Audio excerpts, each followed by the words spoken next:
শ্রীজীব গোস্বামীপাদ খুব সুন্দর বুঝিয়েছেন, এই ভগবানের যত যত লীলা আছে, আমরা ক্ষুদ্র জীব, আমাদের এই ছোট বুদ্ধিতে ভগবানের লীলাকে বোঝা সম্ভব নয়।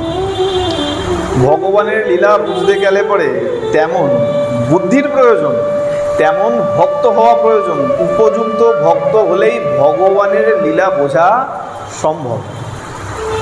ভক্তরাও পর্যন্ত বলে, প্রভু তোমার লীলা কি তা আমরাও বুঝতে পারি না, আর সেখানে আমরা তুচ্ছ জীব হয়ে কি করে বুঝতে পারি।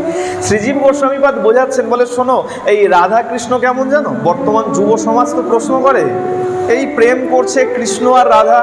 বলে আরে মূর্খের দল, আগে বোঝো রাধা আর কৃষ্ণ তত্ত্বটা কি। জীব গোস্বামীপাদ খুব সুন্দর বোঝালেন, বলে রাধা কৃষ্ণ কেমন জানো? কেমন চাণক্যবৎ।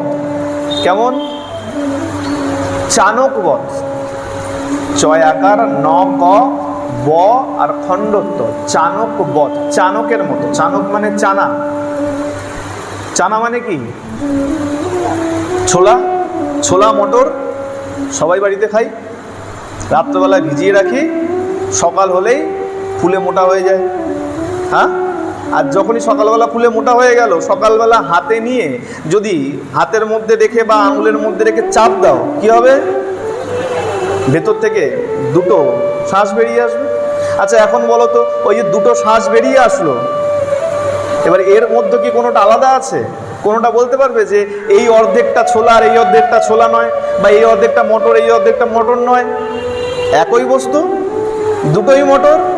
ঠিক তদ্রূপ জীব গোস্বামীপাদ বলছেন, তদ্রূপ রাধা আর কৃষ্ণ সুপ্ত অবস্থায় কৃষ্ণ ছিলেন, কিন্তু প্রেম রসে যখন সিক্ত হয়েছেন, ফুলে উঠেছেন, যখন মনের ভাব জেগেছে আমাকে লীলা করতে হবে, রস আস্বাদন করতে হবে, তখন একের থেকে দুই হয়েছেন। এর অর্থ এই নয় যে কৃষ্ণ আলাদা রাধা আলাদা, তারা ওই চাণক, চানার মতন, ছোলার মতন, তারা দুই কিন্তু মূলত এক।